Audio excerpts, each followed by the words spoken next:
Hi, my name is Kimberly Rodriguez, and I'm going to be doing my informative speech on the benefits of owning pets. So, animals, pets.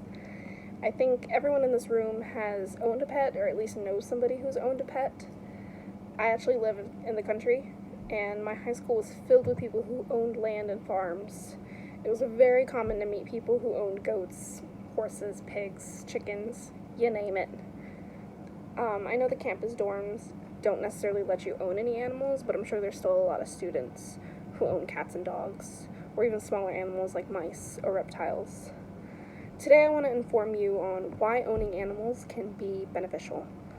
When we first think of pets and animals, we probably think about how cute they are. Initially, that might be the only reason why you get an animal in the first place.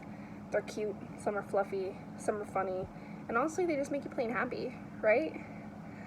The reality is, we don't really think about what these animals might be doing to us developmentally or even emotionally. I am 25 years old, and there has been an animal in my life since birth. I have had cats, dogs, fish, and hamsters. I do not know life without animals. Right now, I actually have a dog and a cat, and my cat just had kittens. So, does anybody want a kitten? Hit me up if you do, because I've got 9 at the moment. We've taken in strays, adopted from the shelter, and also purchased from an established and accredited breeder. I've done lots of personal research on owning and caring for animals in my life. Today I want to go over the health benefits of having a pet, the social factors of having a pet, and if having a pet is right for you. According to Centers for Disease Control, studies have shown that the bond between people and their pets can lower stress and bring happiness to their owners. I think this is one of those things that you already know if you've ever been around a pet.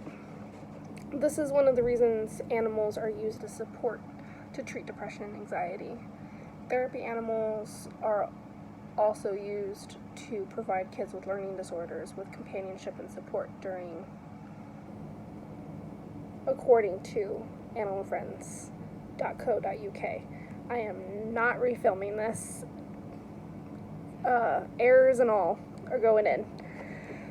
What is most interesting is that studies have also shown that people that own pets have decreased blood pressure, decreased cholesterol levels, and decreased triglyceride levels. Excuse me. This is also according to the CDC. So they aren't just helping us emotionally with our loneliness and our happiness, but there are positive changes to our physiology just from owning a pet. They also give you increased opportunities to exercise so they can increase your overall fitness.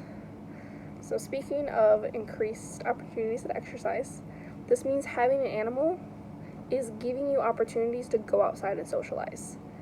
I now want to discuss the social benefits of having a pet. A 2011 study by McConnell, Brown, Shota, Staten, and Martin on the NCBI website found that pet owners had a greater self-esteem, were more conscientious, and even rebounded quicker from negativity caused by social rejections. Having a pet is a great way to meet new people and create bonds quickly. You will always have something to talk about if you have a pet, and you will always find that the pet-owning community is an extremely friendly one. Of course, this applies to the walkable pets, but if you own a fish or reptile, you can join communities on Facebook, Twitter, Instagram, with people that own the same types of animals, and that helps you be social and sparks conversations with new people. Lastly, we'll discuss some things to think about before committing to owning a pet. As cute and beneficial pets are, it is important to remember that animals are living beings that require proper care and a certain level of responsibility.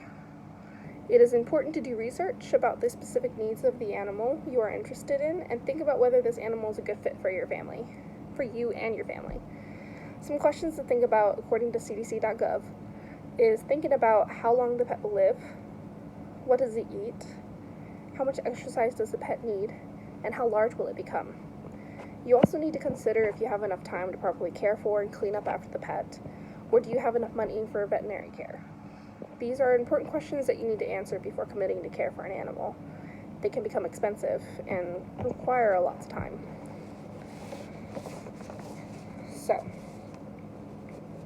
I really enjoyed informing you about my own experiences with pets and the many benefits they can bring to your life. Today you learned about the many benefits that owning an animal might bring you, and if owning an animal is right for you and your family. We went over the health benefits to owning pets, the social benefits to owning pets, and committing to owning an animal, some questions you should ask yourself. Pets literally do not have to do anything, yet they accomplish bringing joy into our lives. Owning a living, breathing animal takes responsibility and some hard work, but when you think about all the benefits we discussed, I think that it makes the work required to own a pet perfectly worthwhile.